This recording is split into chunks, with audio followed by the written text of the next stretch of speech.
Hey, good morning, everybody. It's Hammer. Today is Monday, November 27th, 2023. Welcome back from the turkey stupor. Welcome back from Thanksgiving. Great to have you all here. Remember, you can join me live each and every day, 9:30 a.m. Eastern time. If you're watching on the replay, do me a favor, give me a hashtag replay. Let me know in the comments whether you're watching on Facebook or YouTube. Don't forget to smash that like button, tag an hello friend, share us in a group, subscribe. Go ahead and give it that thumbs up, all that good stuff. Remember, you can sign up for our written lock advice, www.ratelockadvice.com. We send out an email to your inbox each and every morning. Already hit send on that. It's already gone out for this morning. Remember, you can also sign up for our text alerts, www.ratetextalerts.com, and receive text messages each and every day about what's going on with the market and helping you protect your pipeline. Last but not least, listen, y'all, 2024. You need to be signed up with Originator Success. Go check us out. Not going to lie, our stuff works, but you're going to have to spend a couple bucks. But it's one of the things out there that does work. Go check us out. We'll tell you more about it. Let's say hi to our live folks here. We got Ron Siegel. Good morning, my man. Kenny Rivard, Brenda Jenkins. Good morning. Derek Bobadilla, Angela Walters. Good morning. Great to see all of you here. Hope y'all are doing well. How was your Thanksgiving? Let me know in the comments. I'm assuming everything went well. If you've got any cool stories, would love to hear them. Ours went well. I get to say the word again. I spatchcocked my turkey. That just sounds like something that belongs on Pornhub, I know, but it just means basically cutting out the backbone and then snapping that thing in half, getting a nice even cook. And I smoked that turkey. It was delicious. We had some ham as well as the trimmings. Went and got the Christmas tree as we do each and every year. However, this is our last year getting a live Christmas tree. So I think I'm going to go with a Balsam Hill Christmas tree, artificial tree. Let me know, anybody, if you have a Balsam Hill artificial tree. They're a bit pricey, but they're beautiful.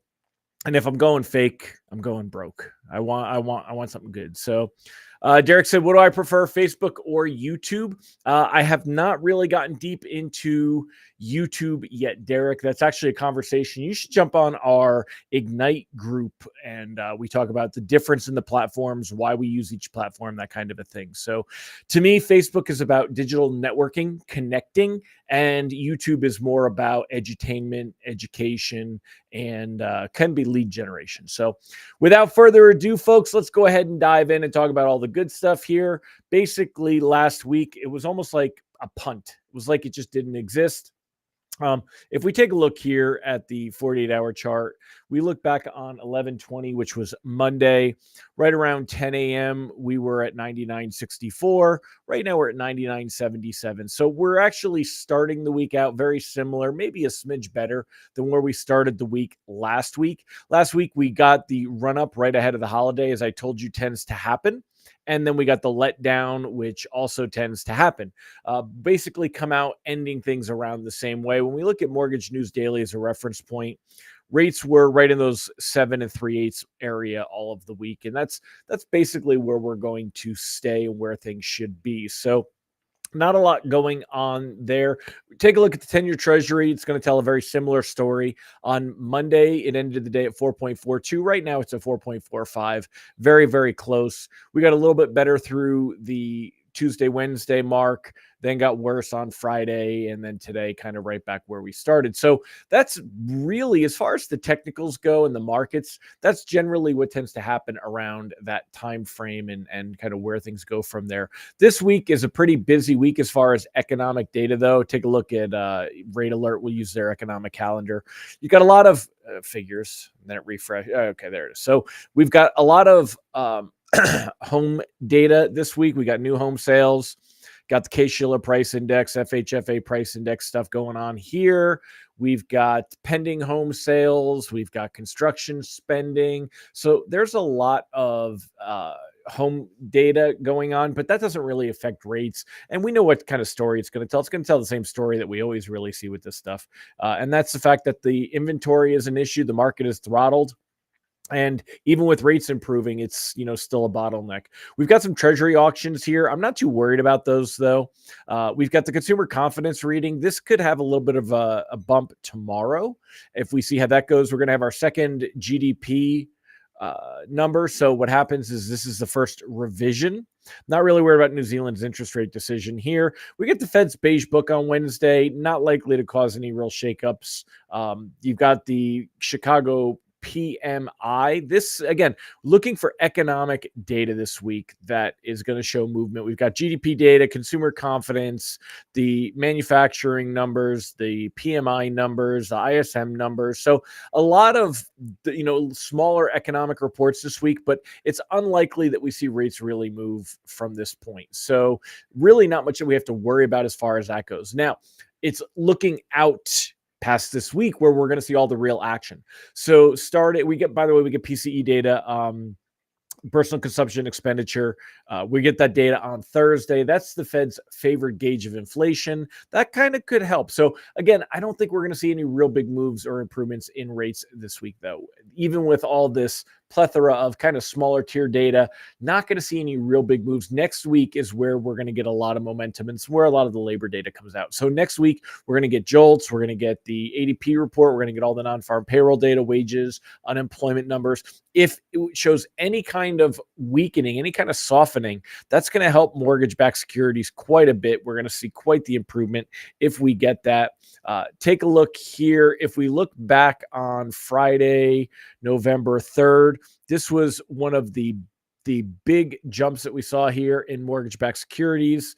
And that was, kind of what helped us with this current rally that we're in. Before that, though, on Wednesday, November 1st, we had, what day did we have? I forgot why things shot up that way, but let's see, what was it? November. When did we get it should have been the 14th that we had that was it, Tuesday right here. So this was where we got the CPI data. So you could see a couple of really big home run hitting candlesticks here. Was labor data, inflation data, and we're going to get that over the first 2 weeks of December. We're going to get all the labor data the first week of December, the week of the 4th, and then the week of the 11th, we're going to get the CPI inflation data on the 12th, the Fed meeting on the 13th. Right now, expectations that the Fed are going to go ahead and leave rates alone, that we've seen that, all the rate hikes behind us, still very high. It was 100%, but now it's about 95%, 94%. Small, section here that think we could see a probability of a rate hike. Very, very unlikely that we see that, but there's that small belief that could exist there. When we look through January, February, March, April, all of these showing rates, kind of staying right where we're at right now. Overwhelming expectation that we'll be at that 5.25 mark until we get to May.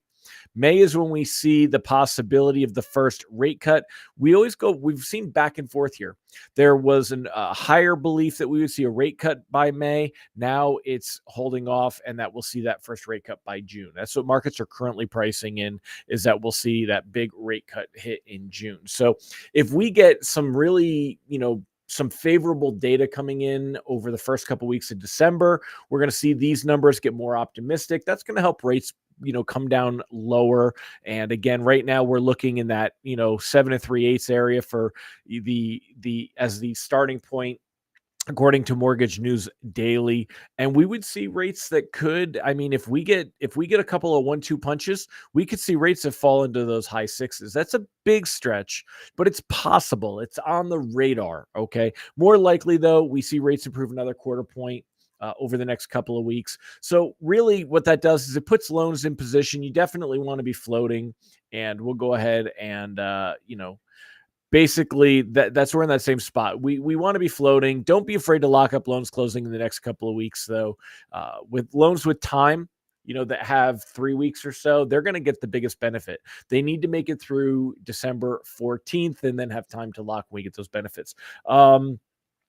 December 13th is when the meeting hits, by the way. Is what I should have said. So anyway, we're in that same spot. Good morning, Renee. Ron said, easier seeing your charts with the PIP instead of the side-by-side. Oh, yeah. I try to go back and forth, Ron. I agree. But I like you to look at me. I want to form that bond. That's a little bit of marketing. Scott said, what's the name of your YouTube channel?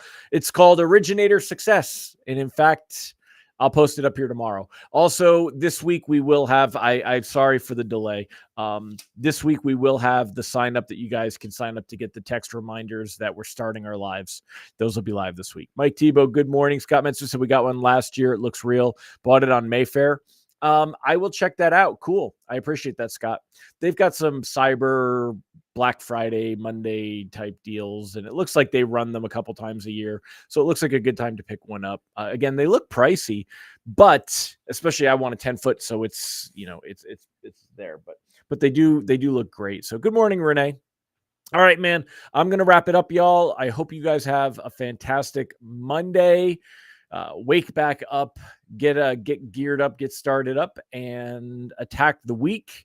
We're going to be coming out with some stuff for business planning and talking about 2024 and all that. So want to get the feet running through December and hit January running. I think that if rates drop after the holiday, we could see some pent up demand, could get a nice little, again, for this market, a little bit of a rally in loans, and maybe have a really, at least a good pipeline for January, even if you're not closing those loans in January.